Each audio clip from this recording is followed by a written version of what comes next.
I know he will be more used to this kind of games because he's coached a couple of clubs here, which is good for him, and he knows how to prepare before the league. But for Eric Tinkler, he has to adapt to so many things before the league. But he has to also know that our league is also a bit different from the South African league.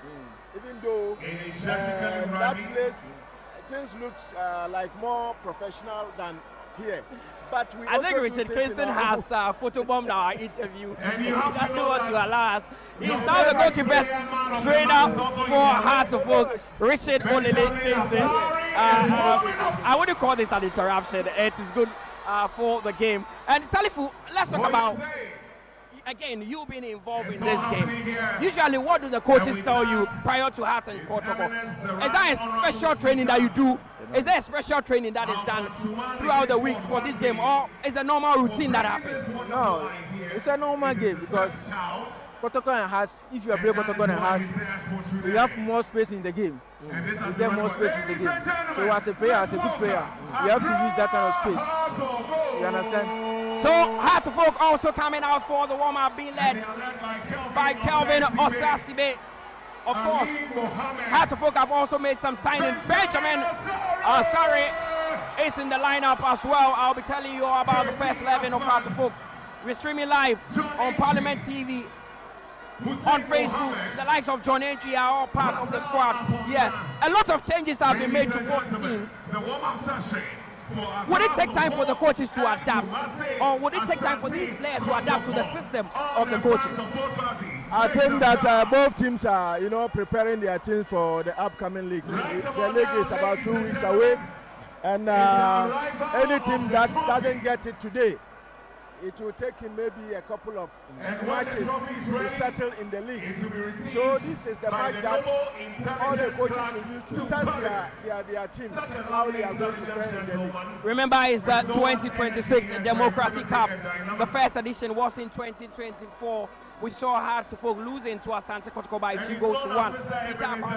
Then the second edition happened also at the Accra Sports Stadium. Hearts of Oak beating Red Olympics by 1-0. And this time, the third edition is here at the Barbaira Sports Stadium. Both teams coming head to head. History beckons for whoever wins this one. We'll be talking more about that. Remember, both teams are coming into the game with different coaches. Nebelja Campo has taken over Hearts of Oak. Then we have also Eric Tinkler from South Africa also being in charge of Asante Kotoko. Coach, you have been with some of these players before. Ibrahim Danlad, he's back to Asante Kotoko. It looks like a signing that is welcomed by the fans of Kotoko. How important is Danlad, especially with Kamara leaving the shores of the country? Yeah, if Danlad is in his good old days, if he can recapture his former form, then any day I will go for him. We don't know his level right now. Maybe he has sat out for some weeks or months. He has to pick it up for the supporters to have confidence in him. Even though they love him as a person on the pitch, recently some matches didn't go well for him, and he has to make sure that he bounces back as soon as possible for the supporters to have that confidence they used to have in him when he was imposed. Of course, and you've been out of Hearts of Oak, you've been out of Ghana for almost 2 years now. You've seen your team. A lot of changes have been made. Can you still recognize your Hearts of Oak? Yes, because some of the players, they are still there. Martin Karikari, Kevin Osasibe, and I think 1 or 2 players also. So I think this game is going to be a good game. Of course, it's supposed to be a good game for us here. The weather is a bit cloudy, and it's very conducive for association football, so we'll see how things would go. Again, I would use you because you have been a coach of Kotoko. There's a lot of pressure being an Asante Kotoko coach. I saw when Coach Eric Tinkler was unveiled, and at that unveiling, the board chair of Kotoko tasked him to win the Premier League. Someone will ask, it's his first season, why tax him to win the Premier League? No, it's too early to talk about the Premier League. Let's see what he can do. We all know he's a good coach. But it's one thing being a good coach, and it's another thing winning the league. So we have to just hope that things go well for him and his technical team. Maybe the players he's brought on board can help his cause. Let's all pray that everything goes well with Kotoko. Now there's a bit of fear among Kotoko fans because the coach has already complained about the nature of our pitches. He says the kind of football he wants to play, it looks like our pitches will not grant him that access to play that football.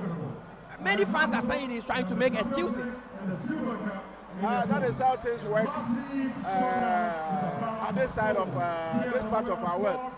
That, like I said before, he has to adapt as quickly as he can to help him do better in the league. If he starts complaining a lot, he may go to a venue and see Westerns. So he has to minimize his complaints and make sure he works on his team to concentrate on what happens on the pitch and try to win more games. A lot of things need to happen on the pitch. But one signing that Hearts have made that is generating a lot of buzz is John Entry. You have played against John Entry before. How good is John Entry? Yeah, he's a good player, and then he has experience also. So he's going to help Accra Suffolk a lot. So this game, he's going to deliver.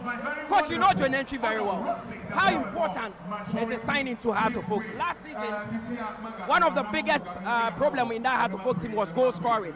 Do you think John can fill that void? No, I think John is a good player. I mean, that was a big opportunity for him to tell everybody he's come of age. I've seen him a couple of times. He's a good player, and I think that when he train and get his confidence back, he will do better than he was doing for his former. So John Entry has also joined Hearts, and he will be the number 9 for them. But many say that the biggest winner for Hearts for this transfer window is Hearts keeping Benjamin Asari. He was your teammate. How important is Ben on and off the pitch? Fantastic goalkeeper. And I was watching him before he was a Great Olympics. I was watching him, and then national team also. I was watching him. He's a very good goalkeeper. So Benjamin Asari, any day, he can do anything. You understand? Coach, Benjamin Asari staying with Hearts World Cup experience, back to the club. Many feel that it is the most important signing that Hearts have done by keeping him. Yeah, that is a big one. Asari has been our favorite for the past.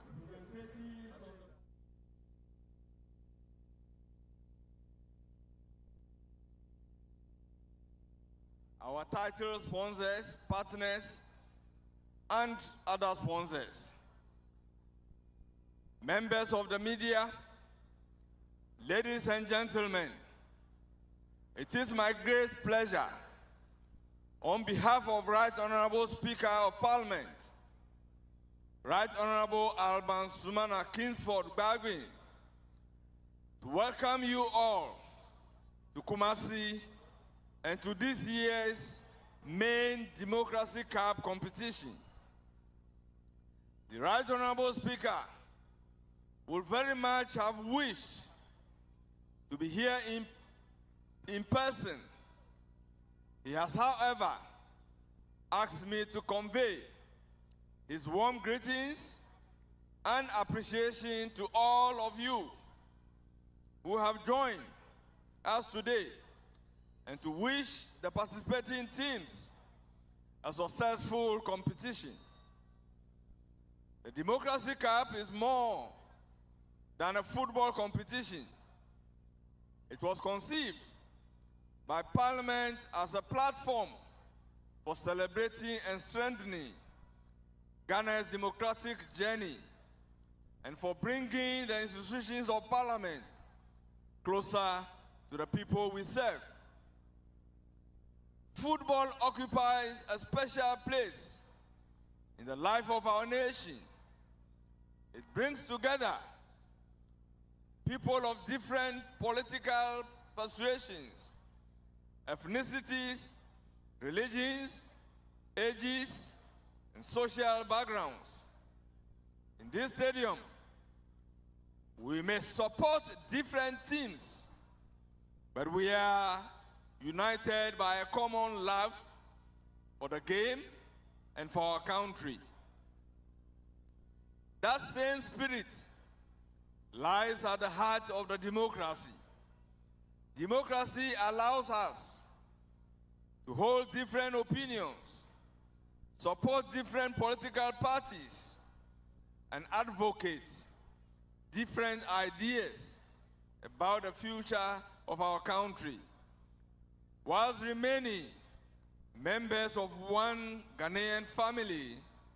It teaches us that our differences need not divide us, and that disagreement must be resolved through dialogue, tolerance, respect for institutions, and the rule of law, rather than through violence.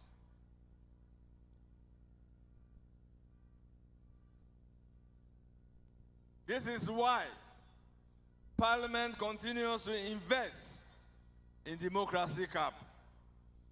This year's event has a particular significance because we have brought the main Democracy Cup competition out of Accra and to Kumasi in the Asante region of the Republic of Ghana.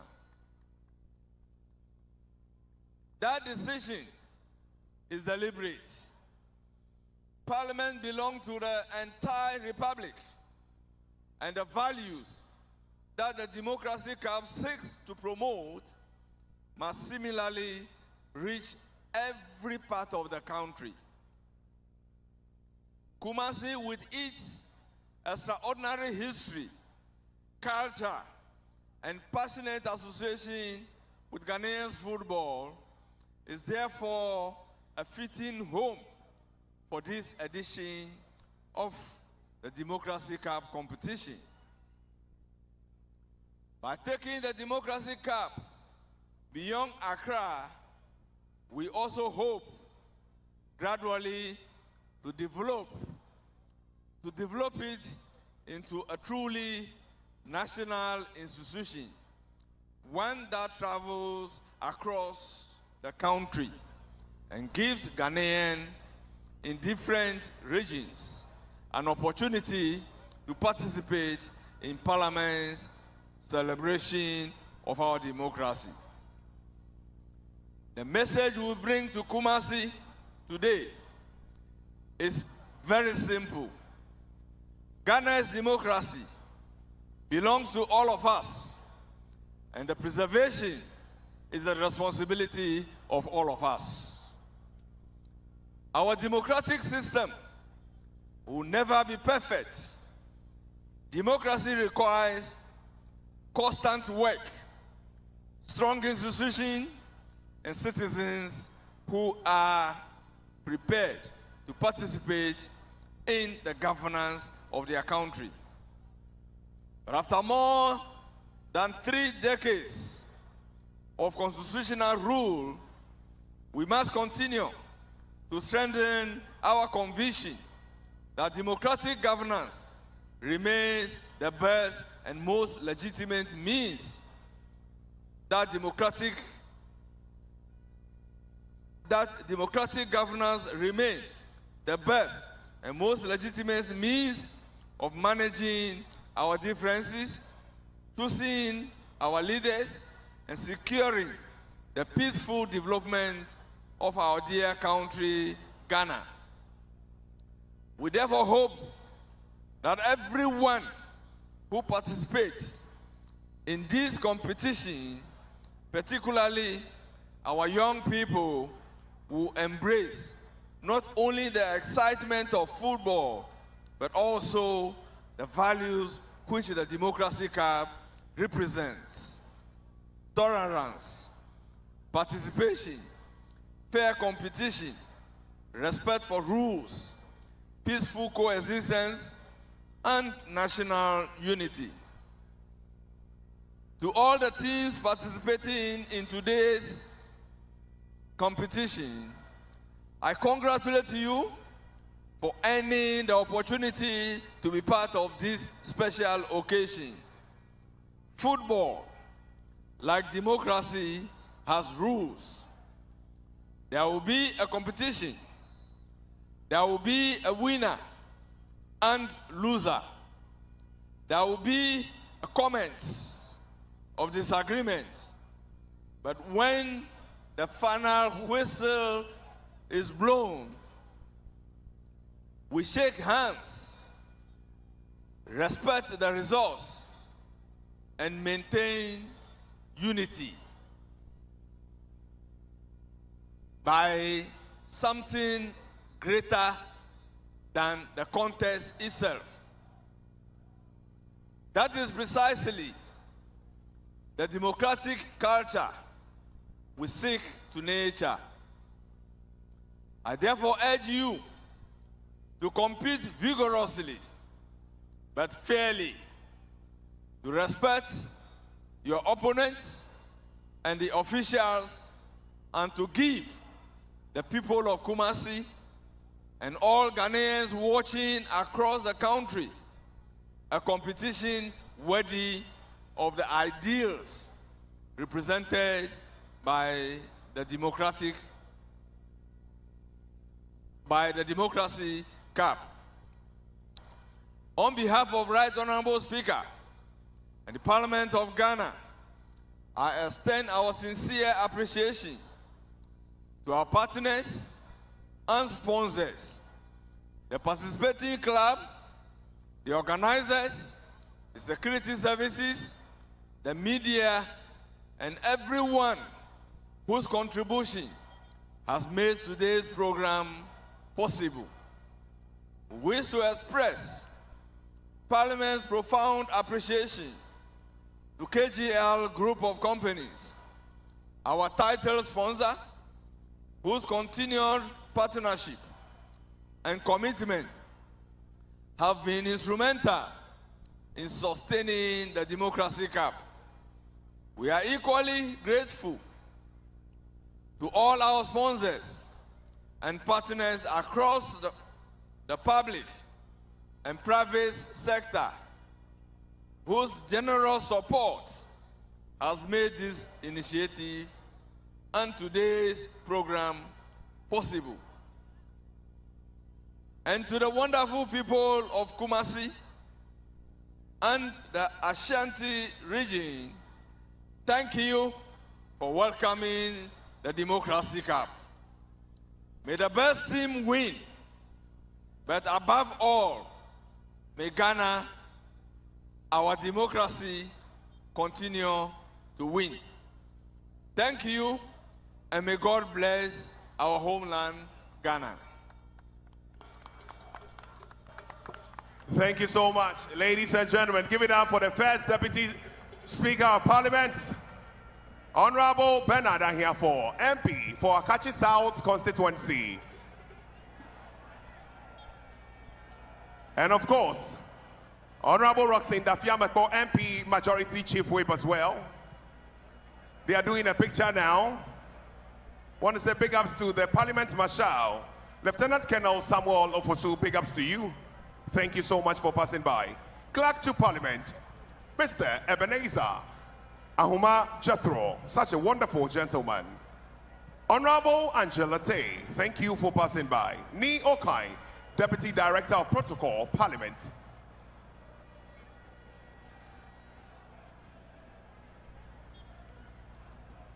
And of course, Ashanti Regional Commander, National Sports Authority has a wonderful branded Lacoste as well, written Ashanti on it.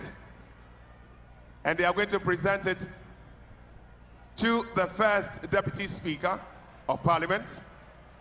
Ashanti Regional Commander is here.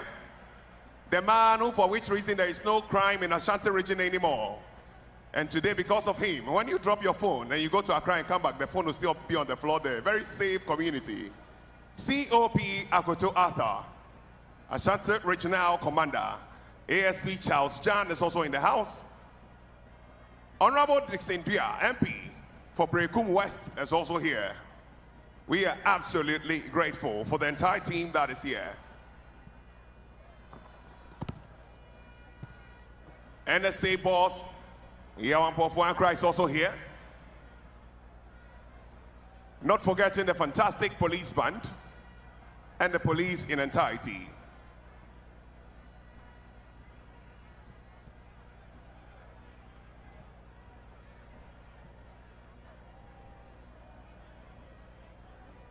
And don't forget that our mother, Honorable Patricia PJ, MP for Asokwa, is also the Deputy Minority Leader, such a lovely woman of intelligence and great grace.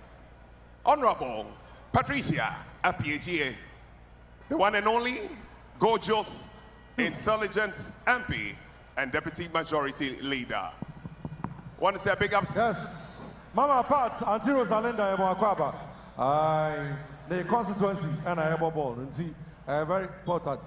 Mama Pat, on a Deputy Minority Leader.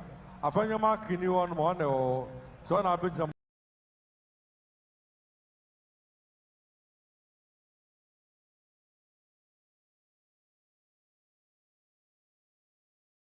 No sooner person and I have a ball. Mama Pat and Abate is also Abate. How are you doing? Wish you the very best. Abate and I want to say. One of us are democratic in Tian Kao. Bakusru. Say, I never. Yeah.